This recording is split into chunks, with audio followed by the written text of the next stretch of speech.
Hello, plant friends. Hope you guys are all doing well and happy out there in real life land. In this episode, we have such a treat for you guys. I am joined by Robin Burrows. If you guys are in the Facebook rare plant groups or Aroid groups, Robin needs absolutely no introduction. She is a collector and plant seller. She is on Facebook a whole lot, a great member of the online plant community. She also has a website now that she's selling plants from. Overall, really well, I would say really well known and well respected person in the plant hobby community. In this episode, I sent her a few questions about the plant scene, about selling, about buying plants, about Facebook. The questions that I asked her and the timestamps will be in the description below. Hope you guys enjoy the episode. Hi everybody, my name is Robin Burrows. I own Woodland Tropicals. We're located in Mays Landing, New Jersey. 2 months ago maybe, Jimmy asked me if I would help him out and do a Q&A for his YouTube channel. He sent me a list of questions. I printed them out. So I'm just going to answer his questions just as he has them. The first question was the plant scene community healthy in 2019? Healthy? I don't know if healthy is the best choice. Happy. I would say it was happy in 2019. The vibe changed. I don't know if it's unhealthy or unhappy, but it's definitely a different vibe than it was last year. I guess that leads into your second question. How has COVID changed the scene in 2020? It changed a lot of things, actually. I mean, aside from making postal delays a nightmare for everybody, buyers, sellers, everybody, it opened the door to a lot of new people coming in and seeing what houseplant hobbying is about. So that's pretty cool. I think people being stuck at home found they could find joy in these guys back here and keeping them alive, which is pretty cool, and learning about them and meeting all you people, which has also been such a blessing to have met so many people from all over the world. I could not be more blessed or honored. I think a lot has to do with COVID and the fact that there are so many people now and the supply and demand is been changed dramatically. The prices have gone up astronomically, not just here but overseas as well. I know I've had to adjust for the changes and the trendy plants for COVID, which Pink Princess, I think, was the #1 shocking trending plant to have sold for 4 figures on eBay. I was pretty shocked to see that. Has COVID had any positive impact on the hobby? What are the silver linings? I think it's had a lot of positive impact. Like I said, more people are coming in. I see younger people, teenagers, buying, selling, collecting, trading, auctioning artwork, introducing new people from different places and different backgrounds, different ages. It's such an important cultural part of the plant community, and I hope that as we go forward from this, that we are nicer to each other.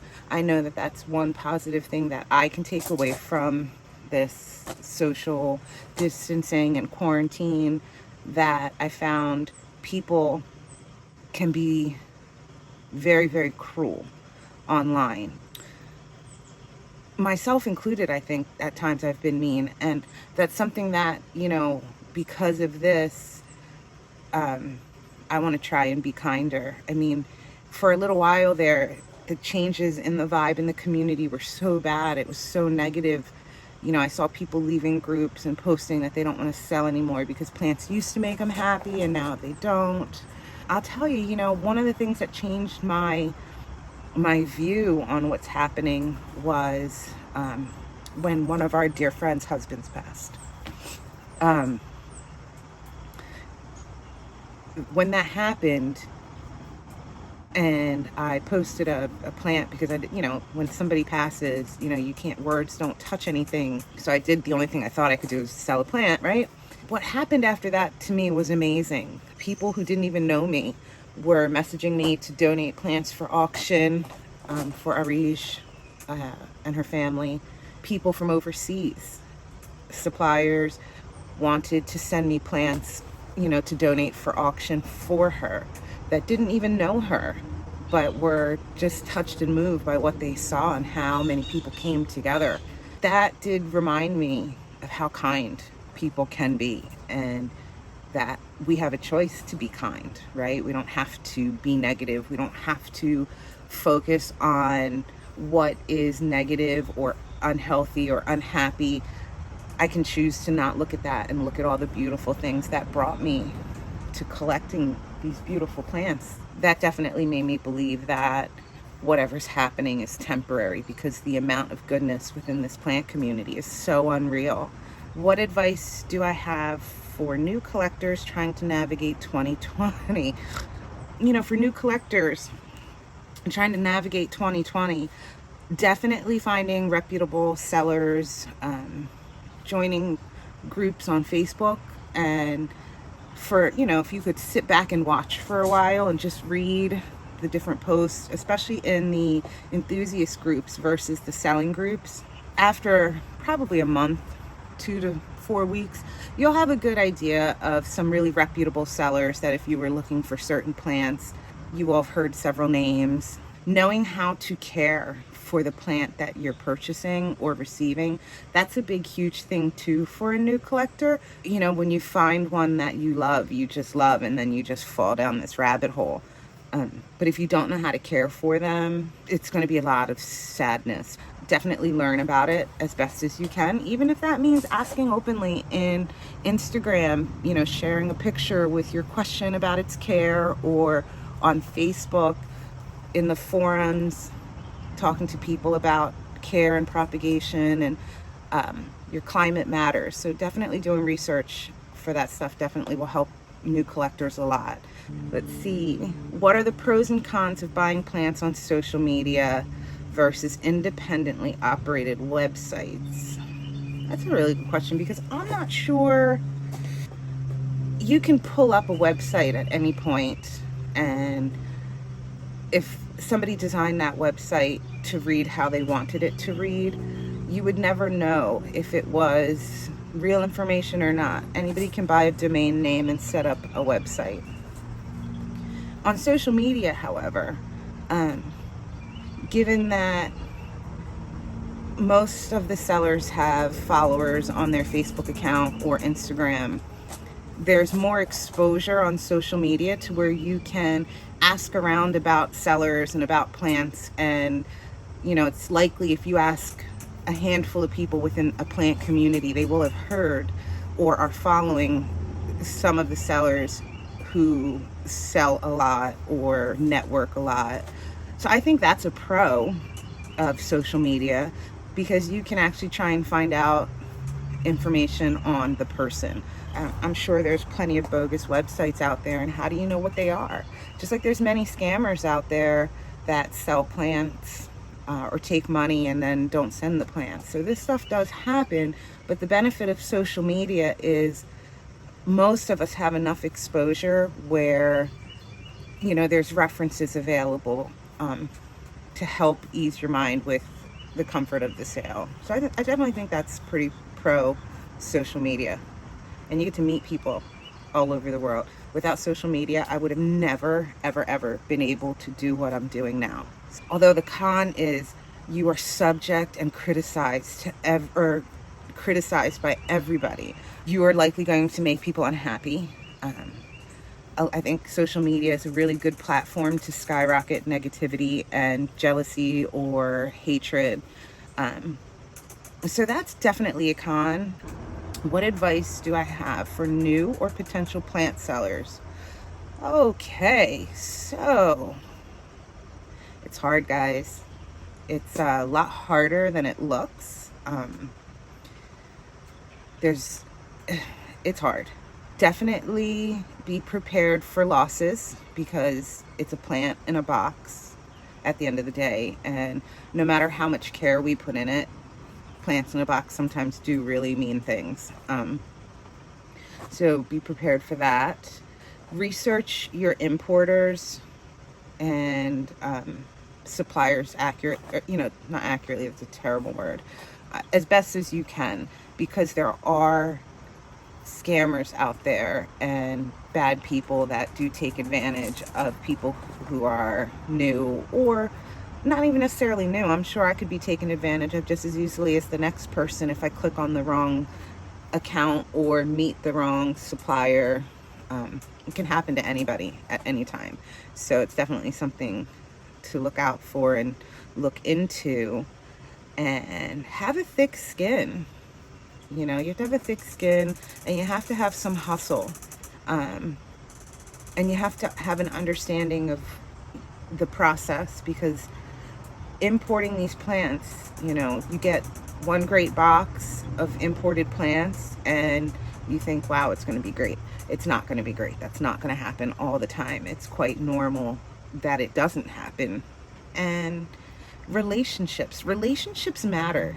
I think relationships might matter more than anything else. I know for me, I am more willing to have a better business relationship and do things that, you know, I may not necessarily agree with, but I think is in the best interest over the long term. When I'm meeting people, networking, or when a transaction goes bad or a plant misbehaves.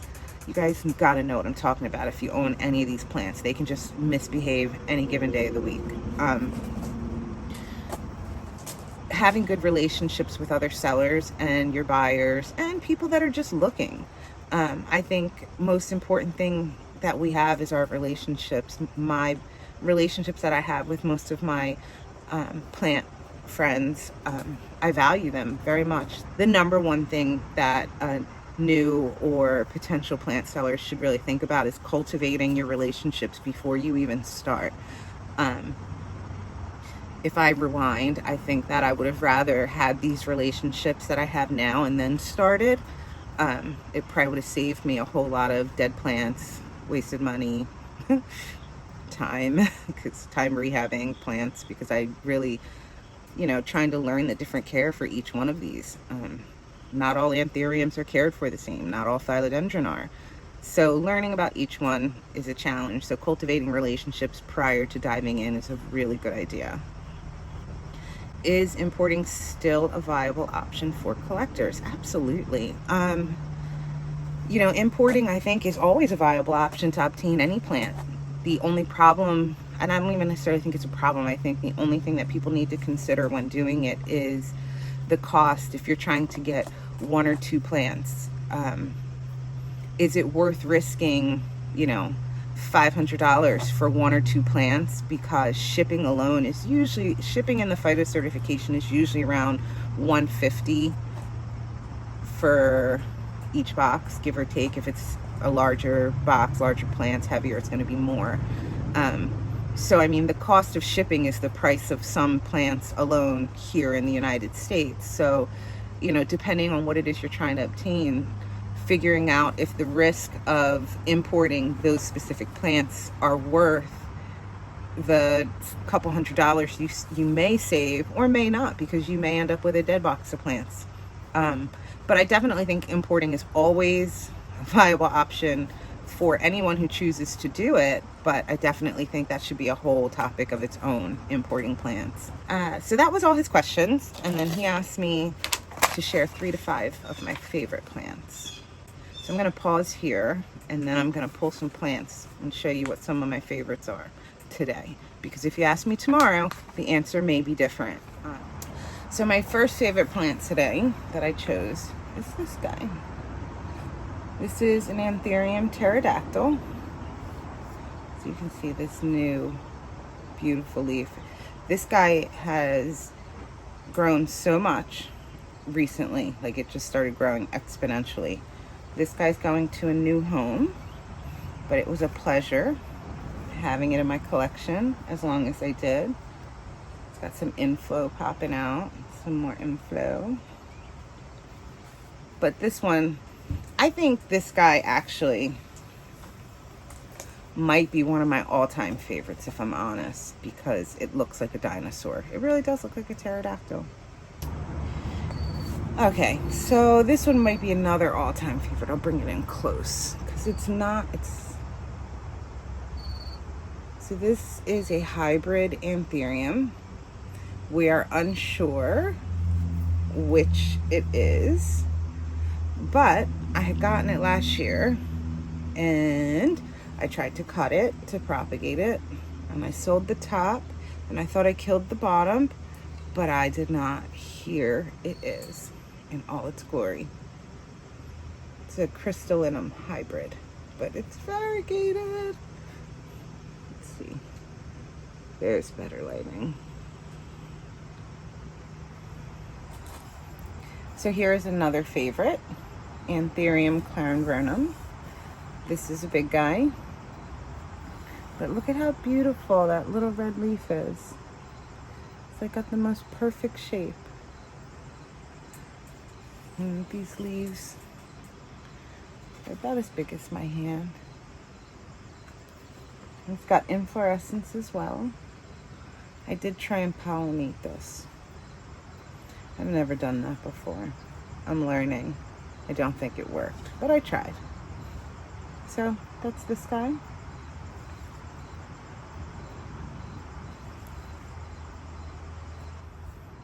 This favorite of mine is some philodendron gigas, I think is how you say it.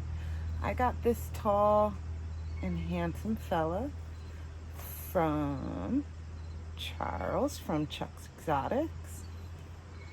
This is definitely probably one of my favorites in general, not just for today.